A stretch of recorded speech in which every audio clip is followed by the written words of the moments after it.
Good morning dear students. In today's class we discuss very important topic of history.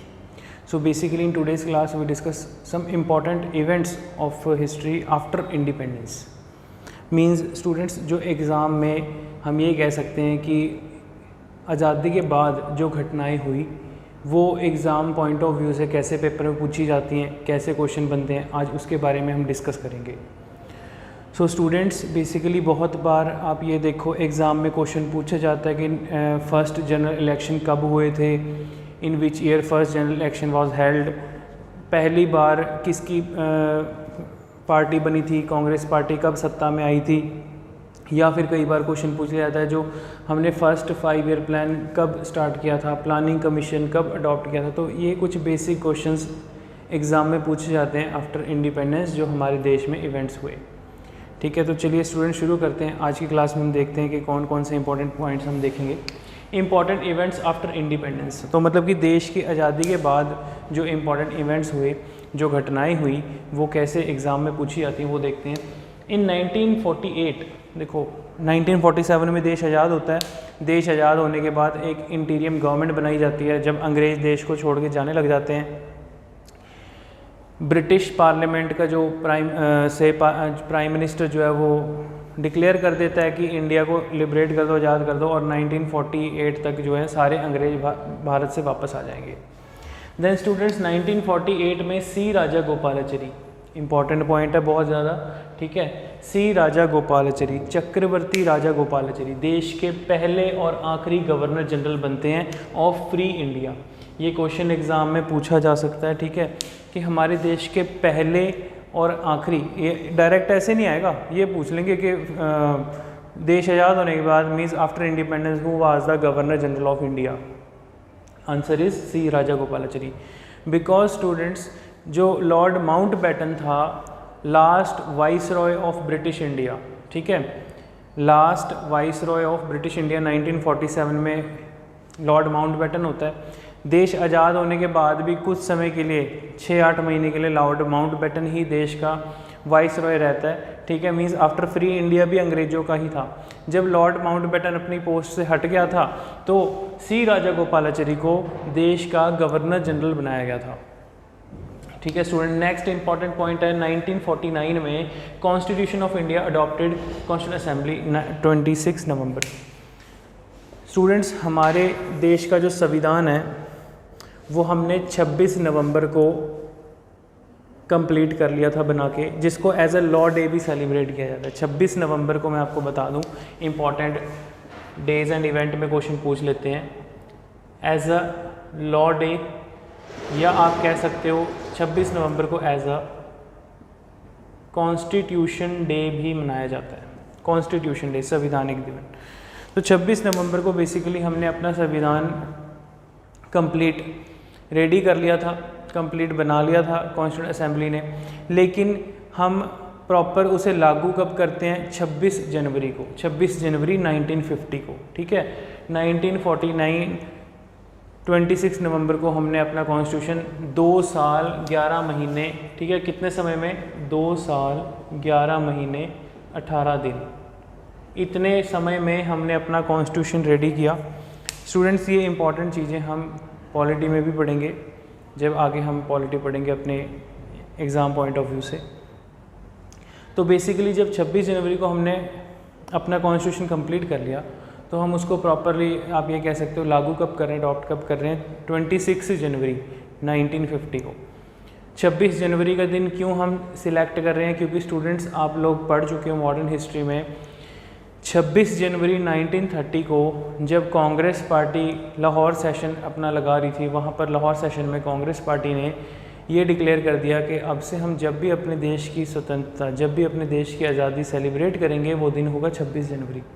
तो 1930 से हर साल Congress party के workers जो हैं वो 26 जनवरी को इंडिपेंडेंस डे मनाते आ रहे थे, अपना स्वतंत्रता दिवस मनाते आ रहे थे. तो लेकिन जब हमें मौका मिला तो हमने जो है अपना कॉन्स्टिट्यूशन कब लागू किया? 26 जन 1950 को. ठीक है, इसलिए इसे हम as a republic day celebrate भी करते हैं. ठीक है, आगे इसको डिटेल में पढ़ेंगे हम. ठीक है, 1950 में constitution of India came into force with universal adult franchise. Students, what is the meaning of adult franchise? Adult franchise means कि देश का हर वो नागरिक जो अडल्ट है, ठीक है, वो कॉन्स्टिट्यूशन की गाइडलाइंस उसके ऊपर लागू होती हैं। देश का संविधान हर उस नागरिक पे लागू होता है जो हमारे कंट्री का सिटीजन है, सिटीजन ऑफ इंडिया है। और यूनिवर्सल एडल्ट फ्रेंचाइजी का मतलब है कि जो पर्सन अडल्ट है, 18 साल से उम्र है, 18 साल की उम्र से बड़ा है, 21 साल की उम्र से बड़ा है। पहले जो है स्टूडेंट्स, जो वोटिंग एज थी वो 21 थी, ठीक है, पहले वोटिंग एज 21 थी। बाद में राजीव गांधी के टाइम पे, जब राजीव गांधी देश के प्राइम मिनिस्टर थे, उनके टाइम पे वोटिंग एज घटाकर 18 कर दी। मतलब यूनिवर्सल एडल्ट फ्रेंचाइजी जो है वो 18 ईयर से ऊपर मानी जाती है। तो मीन्स जो पर्सन अडल्ट है, वोट डालने का एलिजिबल है, ठीक है, हमारे देश का नागरिक है, तो उसको हम proper universal adult franchise count करेंगे। ठीक है स्टूडेंट्स, सो आई होप आपको चीज़ें समझ में आ गई होगी। यूनिवर्सल एडल्ट फ्रेंचाइजी मीन्स कि हर एक वो सिटीजन जो आज की डेट में 18 साल से अबव है, ठीक है, वो यूनिवर्सल एडल्ट फ्रेंचाइजी में आता है। Whether it is male female, सबको इक्वल राइट है, ठीक है, इक्वालिटी की बात करते हैं हम, ठीक है। Rajendra Prasad become the first president of India. देश के पहले राष्ट्रपति कौन थे? राजेंद्र प्रसाद। कॉन्स्टिट्यूंट असेंबली के प्रेसिडेंट कौन थे? राजेंद्र प्रसाद। तो स्टूडेंट्स, इस तरीके से जो डॉक्टर राजेंद्र प्रसाद थे वो देश के पहले राष्ट्रपति बनते हैं और लगातार 2 बार देश के राष्ट्रपति रहते हैं, ठीक है। तो हमारे देश के पहले और इकलौते ऐसे राष्ट्रपति जो लगातार 2 बार देश के प्रेसिडेंट ऑफ इंडिया रहे। इन 1951 Congress win general election under the leadership of Jawaharlal Nehru. Students, 1951 और 52, ठीक है, जो एक पूरा ईयर काउंट होता है 1951 से लेके 52 के बीच में, ये जनरल इलेक्शन पूरे 100 दिन चले थे।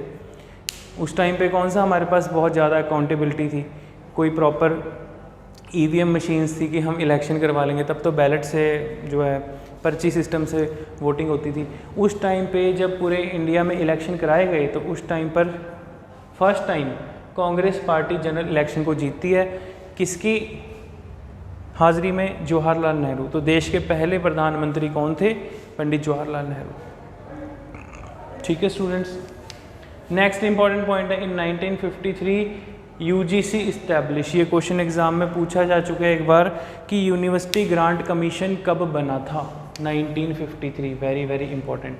यूनिवर्सिटी ग्रांट कमीशन कब इस्टेब्लिश हुआ था? 1953 में, ठीक है। साहित्य अकादमी इस्टेब्लिश। तो स्टूडेंट, जो साहित्य अकादमी है वो कब बनी थी? 1954, next year of UGC establishment. In 1955 untouchability act comes into force. Untouchability is a often, हमारे देश में स्टूडेंट्स, हमारे कंट्री में बहुत बड़ी प्रॉब्लम थी अनटचेबिलिटी की, ठीक है। तो ऐसी बातें खैर हमको मुंह से बोलनी भी नहीं चाहिए। मैं ये कह सकता हूँ कि हमारे देश की, हमारी सोसाइटी की जो सबसे बड़ी जो एक बैड रिचुअल आप कह सकते हो वो थी छुआछूत मानना, ठीक है, किसी लोअर कास्ट पर्सन को अछूत समझना, ठीक है, जो कि बहुत ही ज़्यादा हम कह सकते हैं हमारी सोसाइटी की एक बहुत बुरी बैड रिचुअल थी। तो पुराने ज़माने में ये बहुत ज़्यादा हुआ करता था स्टूडेंट्स, ठीक है। तो पुराने ज़माने में आप ये, पुराने ज़माने में क्या आप ये कह सकते हो आज से 30-40 साल पहले तक भी बहुत ज़्यादा अनटचेबिलिटी हमको देखने को मिलती थी, ठीक है। समाज में, सोसाइटी में लोग, ठीक है, इसको प्रैक्टिस करते थे, मतलब कि मानते थे, ठीक है, और सोसाइटी में चीज़ें इजीली प्रिवेल थी, चलती थी।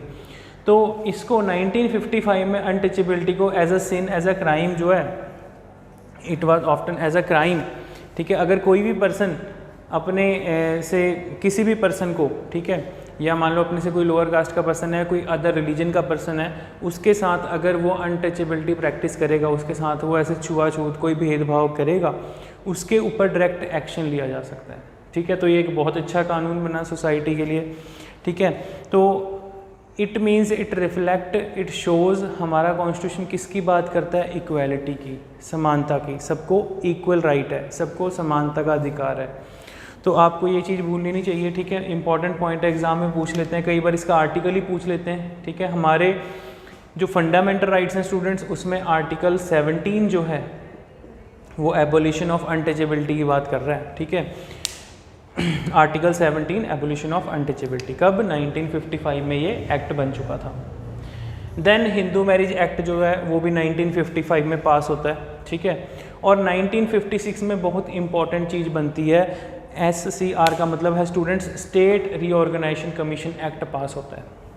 स्टेट रीऑर्गेनाइजेशन कमीशन स्टूडेंट्स इसका मतलब क्या है? जब हमारा देश आज़ाद हुआ, पार्टीशन हुई 1947 में, इंडिया अलग देश बनता है, पाकिस्तान अलग बनता है, ठीक है जी। ईस्ट पाकिस्तान, वेस्ट पाकिस्तान, मतलब कि इंडिया के हम कह सकते हैं एक टुकड़ा उधर से पाकिस्तान को अलग कर दिया जाता है, एक जो आज की डेट में बांग्लादेश है, इस लैंड ऑफ पीस को जो है कट करके अलग देश बना दिया जाता है। तो स्टूडेंट्स उस टाइम पर ऐसी सिचुएशन हो गई थी कि हम नई स्टेट्स नहीं बना सकते थे इमीडिएटली। कई सारे कारण थे, क्योंकि बहुत सारी स्टेट्स ने जैसे ही हमको इंडिपेंडेंस मिलती है, जैसे आज़ादी मिलती है, बहुत सारी स्टेट्स की सेपरेट स्टेट्स की डिमांड उठनी शुरू हो गई थी। अब ये जो सेपरेट स्टेट्स की डिमांड है स्टूडेंट्स, ये हमारे सोसाइटी को, हमारे समाज को तोड़ने की बात करती है। इसलिए गवर्नमेंट ने इसमें कोई जल्दीबाजी नहीं दिखाई कि हम नई स्टेट्स बनाएंगे, ठीक है। क्योंकि हो सकता है आज अगर नई स्टेट बनाई है, कल को हो सकता है वो स्टेट अपने लिए एक सेपरेट लैंड, सेपरेट कंट्री की डिमांड शुरू कर दे, अपने आप को एक ऑटोनोमस स्टेट डिक्लेयर करने की डिमांड शुरू कर दे। तो ये गवर्नमेंट के लिए बहुत चैलेंजिंग हो चुका था, ठीक है। तो आप समझ गए होंगे इस चीज़ को स्टूडेंट्स। इसलिए 1956 में state commission for reorganisation commission, ठीक है, बनाया जाता है। स्टेट रीऑर्गेनाइजेशन कमीशन बनाया जाता है, जिसमें कि इंडिया में लिंग्विस्टिक बेसिस पे स्टेट्स को बनाने की बात की गई थी। मतलब कि हमारे देश में भाषा के आधार पर स्टेट्स को बनाया जाएगा। क्लियर? तो फर्स्ट टाइम, इससे पहले भी कुछ कमेटीज़ बैठती हैं स्टेट्स बनाने के लिए, लेकिन वो कमेटीज़ फेल हो गई थी। ये चीज़ें स्टूडेंट्स हम आगे अपनी जब कॉन्स्टिट्यूशन पढ़ेंगे, पॉलिटी पढ़ेंगे, उसमें चीज़ों को समझेंगे, ठीक है। तो अभी सिर्फ आप इतना समझो कि 1956 में स्टेट रीऑर्गेनाइजेशन कमीशन बैठा था, ठीक है, जिसमें कि पहली स्टेट जो है वो आंध्र प्रदेश बनाई गई थी, ठीक है। फर्स्ट स्टेट लिंग्विस्टिक बेसिस पे 1956 में आंध्र प्रदेश बनती है, ठीक है। फिर केरला, तमिलनाडु, मतलब कि स्टेट जो हैं वो लैंग्वेज के बेसिस पे बन रही हैं। जहाँ पे तमिलियन बोली जा रही है तमिलनाडु, ठीक है। जहाँ पे बंगाली बोली जा रही है वहाँ पर वेस्ट बंगाल बन गया। जहाँ पर गुजराती बोली जा रही है वो गुजरात बन गया। ऐसे स्टूडेंट्स 1960 में जो बॉम्बे था, पहले नाम बॉम्बे हुआ करता था, बॉम्बे बहुत बड़ा था, आधा महाराष्ट्र और कंप्लीट गुजरात, बहुत बड़ा रीजन था बॉम्बे। तो बॉम्बे मतलब कि एक स्टेट रीऑर्गेनाइजेशन कमीशन बैठता है और 1960 में महाराष्ट्र को अलग स्टेट डिक्लेयर करता है, गुजरात को एक अलग स्टेट डिक्लेयर करता है। कैसे डिक्लेयर करती है गवर्नमेंट? जहाँ पर भी नंबर ऑफ हेड्स काउंट किए जाते हैं, जहाँ पर भी एक अलग लैंग्वेज, एक अलग भाषा, एक अलग बोली बोलने वाले लोग रहते हैं, तो उसको गवर्नमेंट जो है according to state reorganisation commission एक स्टेट का दर्जा दे देती है। तो स्टूडेंट्स इस तरीके से 1960 में जो है महाराष्ट्र और गुजरात अलग स्टेट बनाई गई थी। महाराष्ट्र जहाँ पर मराठी बोली जाए, गुजरात जो गुजराती बोलने वाली स्टेट थी। ऐसे ही आपको पता है एग्ज़ाम में क्वेश्चन पूछ लिया जाता है 1966 कि पंजाब जो है, पंजाब और हरियाणा ये स्टेट्स कब बनी थी? तो स्टूडेंट्स पंजाब और हरियाणा 1 नवंबर 1966 को बनी थी।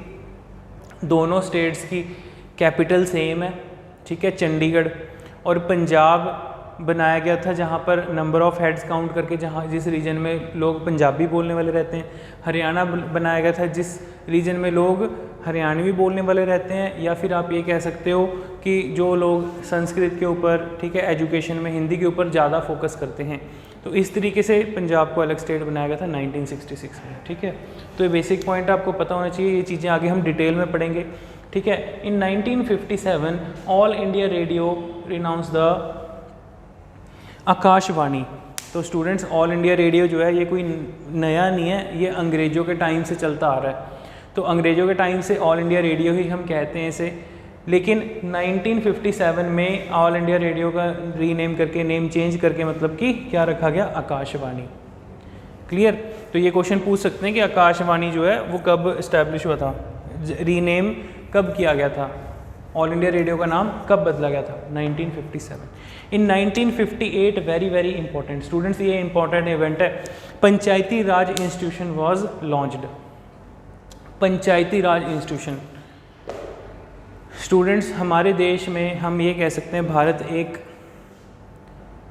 गांव का देश है, मतलब कि जहाँ पर बहुत सारे विलेजेस बसते हैं, ठीक है, विलेजेस का देश है। बहुत सारी कंट्री, हमारा जो कंट्री है यहाँ पर हम देखते हैं मैक्सिमम रूरल एरिया है, ठीक है, विलेज एरिया है। तो उसके अकॉर्डिंग गवर्नमेंट ने पंचायती राज इंस्टीट्यूशन की बात की गई है कि हमें अपने विलेज डेवलपमेंट के लिए क्या ज़रूरी है, पंचायती राज इंस्टीट्यूशन बनाना ज़रूरी है। तो इसके लिए किसने रिकमेंड किया था? बलवंत राय मेहता। स्टूडेंट्स, आपको ये पॉइंट पता होना चाहिए, किसने रिकमेंड किया था? बलवंत राय मेहता, ठीक है, father of Panchayati Raj institution. Balwant Rai Mehta जो थे बहुत प्रोमिनेंट लीडर थे, ठीक है। बलवंत राय मेहता ने एडवाइस किया गवर्नमेंट को कि पंचायती राज इंस्टीट्यूशन होना बहुत ज़रूरी है विलेज लेवल के डेवलपमेंट के लिए, क्योंकि डेफिनेटली अगर कोई स्टेट का सीएम है, चीफ मिनिस्टर है, वो सभी अपने स्टेट के जो विलेजेस हैं, जो भी गांव क्षेत्र वाला एरिया है, जो भी रूरल एरिया है, वहाँ पर जाके एक सीएम हर एक जगह जाके तो देख नहीं सकता। एक सीएम हर एक जगह को अच्छे से, आप कह सकते हो, ग्रास रूट लेवल पर काम तो कर नहीं सकता, ठीक है। उन्होंने तो पॉलिसीज़ बनानी है, पॉलिसीज़ को इम्प्लीमेंट ग्रास रूट लेवल पे कौन करेगा? ये चीज़ें, अगर ये चीज़ें अवेलेबल होंगी लोगों की डेवलपमेंट के लिए, सोशल वेलफेयर के लिए। तो स्टूडेंट्स, ये क्वेश्चन पूछा जा चुका है बहुत बार। पंचायती राज इंस्टीट्यूशन की बात कब? 1958 में। किसने रिकमेंड किया था? First time Balwant Rai Mehta committee बैठी थी, उन्होंने किया था, ठीक है। इसके बारे में हम डिटेल में पढ़ेंगे आगे। और भी कमेटीज़ थी, अशोक मेहता कमेटी, एलन सिंघवी कमेटी, ठीक है, उन कमेटीज़ को हम डिटेल में पढ़ेंगे। लेकिन ये आइडिया किसका था? ये ब्रेन चाइल्ड किसका था? स्टूडेंट्स, ये आइडिया था गांधी जी का। अब आपको समझ में आएगा कि गांधी जी किस चीज़ की बात कहते थे। गांधी जी कहते थे अगर हम अपने देश के विलेजेस को, अपने देश के गाँव को अगर हम साफ़ रखेंगे, स्वच्छ रखेंगे, ठीक है, उनकी डेवलपमेंट करेंगे, तो शहर ऑटोमेटिकली अच्छे बन जाएंगे। कोई गांव होता है, गांव डेवलप होकर शहर ही तो बन जाता है, ठीक है। तो शहर कोई अपने आप थोड़ी ना बने होते हैं। तो इस तरीके से गांधी जी की आइडियोलॉजी थी कि हमें अपने रूरल एरिया को, अपनी कंट्री के रूरल डेवलपमेंट के ऊपर फोकस करना चाहिए, ठीक है। विलेजेस के डेवलपमेंट के लिए पंचायत होनी चाहिए, और पंचायत जो है वो एक रेगुलेटरी अथॉरिटी होनी चाहिए, वो प्रॉपर अपने विलेज डेवलपमेंट के ऊपर ध्यान रखें। ये सब चीज़ें उस टाइम पर रिकमेंड की गई थी। तो ये आइडिया था गांधी जी का कि विलेजेस को कैसे हम अपलिफ्ट कर सकते हैं। और फिर बाद में ये इम्प्लीमेंटेशन के लिए कौन कहते हैं? बलवंत राय मेहता जी कहते हैं, ठीक है। तो आई होप स्टूडेंट्स ये आपको बेसिक पॉइंट समझ में आ गए होंगे, ठीक है। इसके अलावा अगर मैं आपको बताऊं कि 1962 में एक इम्पॉर्टेंट इंसिडेंट हुआ था, इन 1962, ठीक है। तो स्टूडेंट्स, इस चीज़ की मैं आपको PDF फाइल प्रोवाइड कर दूंगा, जो भी हम डिस्कस कर रहे हैं बहुत इंपॉर्टेंट है। 1962 में इंडिया चाइना वॉर हुई थी, ठीक है, जिसको इंडो साइनो वॉर भी कह देते हैं। इंडिया और चाइना की वॉर 1962, एक इम्पॉर्टेंट इवेंट जिसमें कि जिस वॉर को इंडिया हार गया था due to some lack of reasons, ठीक है। फॉर एग्जांपल आप ये कह सकते हो उस टाइम पर चाइना अपनी मिलिट्री पावर इतनी डेवलप कर चुका था कि वो हमारे अक्साई चीन वाले एरिया में, ठीक है, जो जिस रीजन पे उन्होंने आज भी कैप्चर कर रखा था, आप कह सकते हो अक्साई चीन वाला एरिया जो है हमारा ऊपर लेह लद्दाख वाला पोर्शन, वहाँ पर वो अपनी प्रॉपर रोड बना चुके थे, अपनी रोड्स डेवलपमेंट कर चुके थे अब उस टाइम पे 1962 में। तो वो अपना कब्जा मानने लगे, कहते जी हमारा एरिया है। तो इंडिया ने कहा नहीं जी, ये तो हमारा लैंड है, हमारा एरिया है। इस चीज़ को लेके जो है शुरुआत होती है। 1962 से पहले इंडिया में जो है तिब्बत से दलाई लामा भाग के आ चुके होते हैं, ठीक है। आप सबको पता होना चाहिए कि दलाई लामा कौन थे, अभी भी हैं। लामा बेसिकली स्टूडेंट्स एक पोस्ट होती है, it's a name of post, ठीक है। तो जो दलाई लामा है, आप गूगल सर्च कर सकते हैं, ठीक है। तो वो एट प्रेजेंट इंडिया में ही रह रहे हैं, लेकिन चाइना डिक्लेयर कर चुका था दलाई लामा को कि दलाई लामा बेसिकली, ये एक लंबा टॉपिक है, मैं आपको थोड़ा शॉर्ट में समझा देता हूँ। तिब्बत के ऊपर चाइना अपना कब्जा जमा के बैठा हुआ था और तिब्बत के अंदर दलाई लामा आप ये कह सकते हो कि चाइनीज़ गवर्नमेंट के ख़िलाफ़ मूवमेंट चला रहे थे कि तिब्बत को आज़ाद करो, तिब्बत जो है एक ऑटोनोमस स्टेट होना चाहिए। उस चीज़ के ख़िलाफ़ चाइना जो है दलाई लामा को अरेस्ट करने वाले होते हैं, लेकिन जब दलाई लामा को पता चलता है कि वो अरेस्ट होने वाले हैं, उससे पहले ही वो तिब्बत से नेपाल के रास्ते होते इंडिया आ जाते हैं और इंडिया में आके अपनी शरण ले लेते हैं। इंडिया को कहते हैं कि मुझे बचाओ, चाइना जो है मुझे अरेस्ट करके हो सकता है मार सकता है। तो इंडिया के पास आ जाते हैं, इंडिया उनको पूरी प्रोटेक्शन देता है, ठीक है। तो दलाई लामा जो मैं आपको बता रहा हूँ कि लामा एक पोस्ट होती है, बेसिकली स्टूडेंट्स जो बुद्धिस्ट मॉन्क होते हैं तो उनके जो आप कह सकते हो धर्मगुरु होते हैं, जैसे आपको समझ में आए, तो सबसे बड़ी पोस्ट होती है। तो दलाई लामा जो है एट प्रेजेंट हिमाचल में रहते हैं, ठीक है, धर्मशाला वगैरह जहाँ पर बुद्धिस्ट मॉन्क्स के मोनेस्ट्रीज बनी हुई हैं उधर ही रहते हैं। तो बेसिकली चाइना ने जब इंडिया को कहा कि हमें वापस करो दलाई लामा को, इंडिया ने इनकार कर दिया, कहते जी हम नहीं कर सकते। दूसरी पॉइंट बिटवीन लैंड को लेके इशू हो गया। फिर यही कारण बनता है इंडिया और चाइना की वॉर होती है, ठीक है, जिसमें कि जिस वॉर को इंडिया जो है कुछ कारणों के कारण हार जाता है, ठीक है। तो उसका इम्पैक्ट क्या पड़ता है स्टूडेंट्स, 1962 की वॉर के बाद पाकिस्तान हम पे हमला करता है 1965 में। तो इस 2 साल के दौरान 2 साल के दौरान आप ये कह सकते हो कि 2 मेजर वॉर्स हो चुकी होती हैं। फिर इंडिया पाकिस्तान को 65 की वॉर में हरा देता है, ठीक है।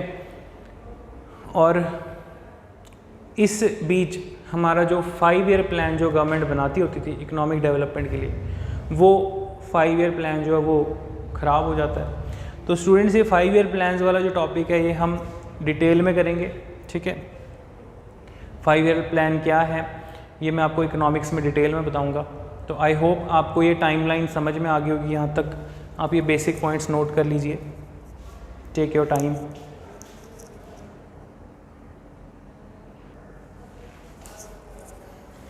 हाँ जी स्टूडेंट्स, आगे देखते हैं नेक्स्ट इवेंट।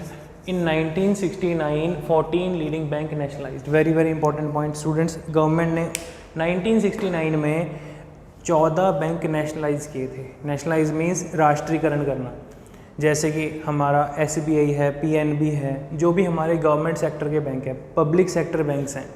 तो गवर्नमेंट ने वो कब किए नेशनलाइज, कब उनका राष्ट्रीयकरण किया, 1969 में। इंपॉर्टेंट पॉइंट है, ये क्वेश्चन पूछा जा चुका है कि गवर्नमेंट ऑफ इंडिया ने 1969 में कितने बैंक्स को नेशनलाइज किया था। आंसर इज़ 14, ठीक है। इन 1971 इंडो पाक वॉर, इंडिया और पाकिस्तान की लड़ाई हुई थी 1971 में, 1971 में। लड़ाई का कारण क्या बनता है, बांग्लादेश।